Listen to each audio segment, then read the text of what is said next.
This recipe is available in Marathi as well as English.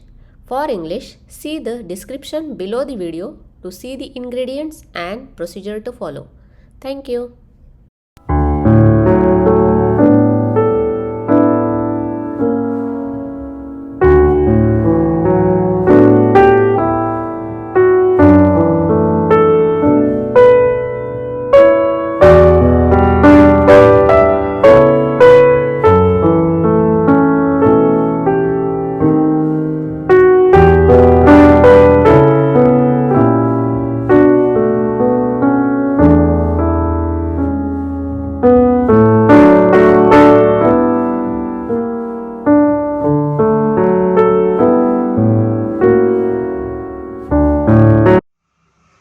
नमस्कार, मी रेखाच किचनमध्ये आपणा सर्वांचं खूप खूप मनापासून स्वागत. पेरू हे फळ कोणाला आवडत नाही असे होतच नाही आणि आज पेरूला तिखट मीठ चाट मसाला वगैरे लावून खायला तर सर्वांनाच आवडते.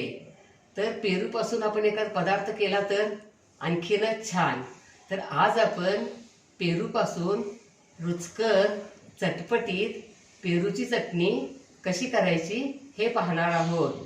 ही वेगळ्या चवीची चटणी कोणत्याही स्नॅक्स, पराठे, चपाती, ब्रेडबरोबर खायला एकदम भन्नाट लागते.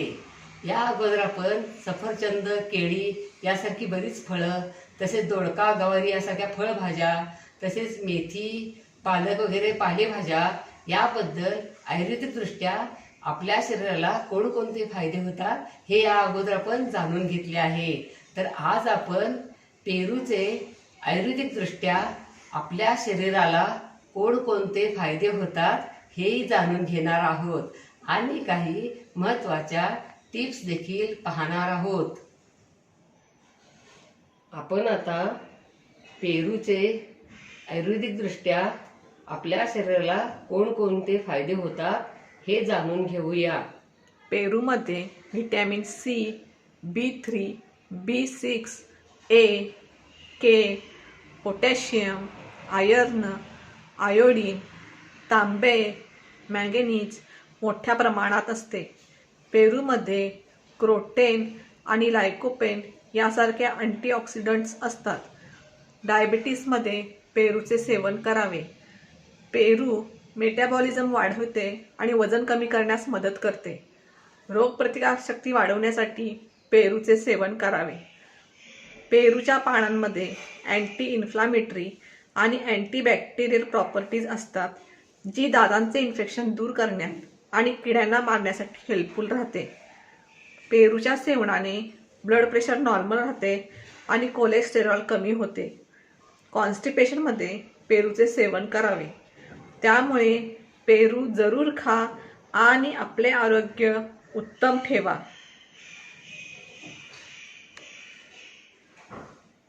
आता आपण पेरूची चटणी करण्यासाठी लागणाऱ्या काही महत्त्वाच्या टिप्स पाहूया. प्रथम, पेरू जास्त पिकलेला किंवा जास्त कच्चा घ्यायचा नाही. नंतर तो स्वच्छ धुवून पुसून कोरडा करून घ्यायचा. नंतर त्याच्या लहान लहान फोडी करून आतील बिया काढून घ्यायच्या. नंतर त्यामध्ये हिरवी मिरची किंवा लाल तिखट तुम्हाला जे आवडते ते घालायचे. लसूण, आलं, धनेपूड, जिरेपूड, कोथिंबीर, मीठ, पुदिना पाने, लिंबाचा रस घालून मिक्सरवर चालू बंद करत वाटून घ्यायचे. पाणी अजिबात घालायचे नाही. नंतर त्याला तेल, हिंग, मोहरी, तीळ, कढीपत्ता, उडीद डाळ, हरभरा डाळ, लाल सुकी मिरची यांची वरून फोडणी द्यायची. लिंबाच्या रसाऐवजी आमचूर पावडर घातली तरी चालते. चटपटीत वेगळी अशी ही चटणी चपाती, भाकरी, ब्रेड, स्नॅक्स बरोबर तोंडी लावणी म्हणून खूपच टेस्टी लागते. आणि कैरीच्या दिवसात जर चटणी करणार असाल पेरूची तर त्यामध्ये कैरीची फोड घातली तर आणखीनच मस्त लागते. आता आपण साहित्य पाहूया. जास्त कच्चा किंवा जास्त पिकलेले नसलेले या आकाराचे 2 पेरू स्वच्छ धुवून कोरडे करून घेतले आहेत. 1 टेबलस्पून उडीद डाळ, 1 टीस्पून धनेपूड, 1 टेबलस्पून तेल, 1 टीस्पून लिंबाचा रस, अर्धा टीस्पून जिरेपूड, पाव टीस्पून साधं मीठ, पाव टीस्पून काळं मीठ, 10 ते 12 पुदिना पाने, पाव टीस्पून हिंगपूड, अर्धा टीस्पून मोहरी, अर्धा टीस्पून तीळ, 1 टेबलस्पून हरभरा डाळ, 2 हिरव्या मिरच्या, 7 ते 8 लसूण पाकळ्या, अर्धा इंच आल्याचे काप, 2 बारीक चिरलेली कोथिंबीर, 5 ते 6 कढीपत्ता पाने. इथे मिरचीऐवजी तुम्ही लाल तिखट घेतलं तरी चालेल आणि लिंबाच्या रसाऐवजी लिंबूची फोड घेतली तरी चालेल. पेरू जसे असतील त्या प्रमाणात हे सर्व साहित्य कमी जास्त प्रमाणात वाढवायचे आणि तिखट तुम्हाला कसे आवडते त्या प्रमाणात मिरची आणि लाल तिखट घालायचे. आता आपण पेरू चिरून त्यातील बिया काढून घेऊया.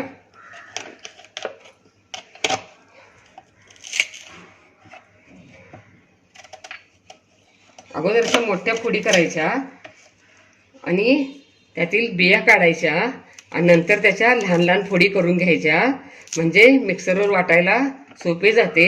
आणि तुम्हाला जर बिया आवडत असतील चटणीत तरी ठेवल्या तरी चालतात, पण कधी कधी चटणीत बिया कचकच लागतात, म्हणून शक्यतो बिया काढूनच घ्यायच्या.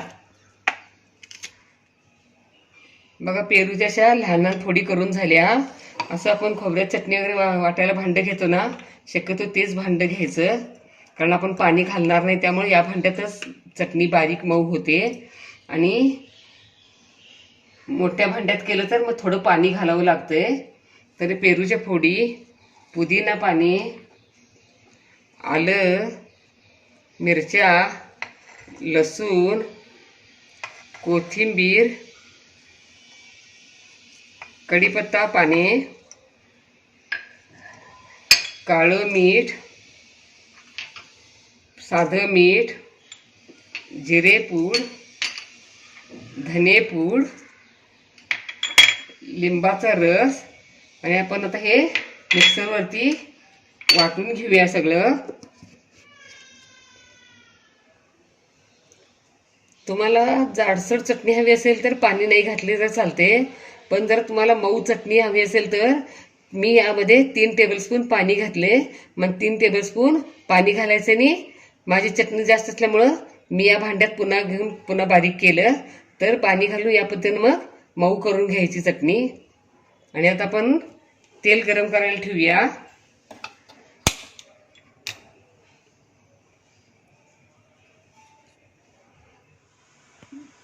फोडणीसाठी तेल गरम झालं आहे का बघूया. तेल गरम झालं आहे. गॅसची फ्लेम आपण एकदम लो ठेवूया.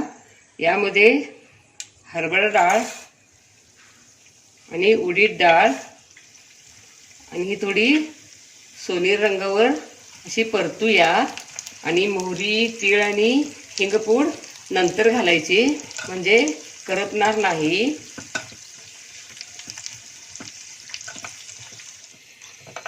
हरभरा डाळ, उडीद डाळ सोनेरी रंगावर परतून झालं. यामध्ये आपण आता मोहरी घालूया. मोहरी तडतडली, यामध्ये तीळ घालूया. यामध्ये हिंगपूड घालूया. गॅसची फ्लेम बंद करूया. यामध्ये कढीपत्ता पाने घालूया. आता ही फोडणी तयार झाली. पण आता ही फोडणी आपण चटणीवरती घालूया.